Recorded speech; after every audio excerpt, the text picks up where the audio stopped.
in him all things were created. There you see, he's the creator. No.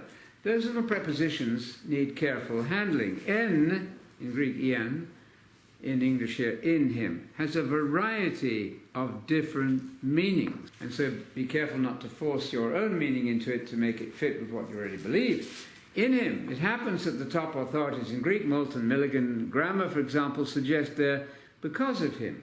En can be causal. Because of him. Let's try that. Because of Jesus, all things were created by God, that would be. God was the creator. Don't forget, Jesus said, God made them male, female. You get that completely clear. You bring that text from the Gospels to this verse. Everything was made by God because of Jesus. That'll work well. In him, with him in mind, because of him, everything was made. In the heavens and the earth, all the created beings. What do you have in heaven that are created beings? You have angels, also fallen angels, demons. They were all created before they went wrong. Some of them did, of course. So here they are then, both in heaven and on the earth, angels, visible, invisible. Whether you mean thrones, that would be the people sitting on the thrones, or dominions, the people having rulership, or rulers, or authorities, all of them. He's talking about authorities here. He's not interested in physical thrones particularly, but thrones stands there for those who sit on them. Why not? All those things have been created through him and for him.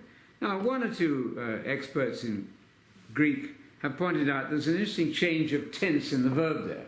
He said everything was created by God, and here he says all these things have been created. And the sense may well be that he's now switched to the new creation.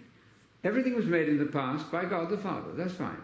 And now everything stands created, is being created through Jesus in the new creation. Find out if that's right in the Messianic banquet. Very probably there is meaning involved in the change of the verb tense there. Now he says more. Piling it on, the Father was pleased. It was his will. It was his good pleasure for all the fullness of God to dwell in him. The verse that you always put alongside that one, and against Colossians 2:9 and 2:19, you want to put Ephesians 3:19 says that all the fullness of God is supposed to dwell in us Christians. That verse gets left out because to be filled with Godhead, to be filled with the fullness of God, doesn't mean you're God. Otherwise, it would mean that all Christians are God. So the fullness of Godhead, the fullness of God is to be true of Christians and also of Jesus. So don't say that that proves that Jesus is God. Otherwise, you're trying to prove that all the believers are God, and that's self-evidently not true. Verse 20, and through him, again, through, the Greek preposition, through the mediation of him, through him, God is in the process, in the business of reconciling all things. Tapanta, everything in terms of personalities. Not talking about reconciling all chairs, all dogs, all trees, but personalities. He's reconciling. He's trying to get all this straight, having made peace through the blood of his cross. God is in a huge program. I think the word program is right. It's helpful then, day by day, think of yourself, I'm part of this huge reconciliation, restitution, Acts 3:21, restitution of all things. Part of that program. So what sort of person should I be?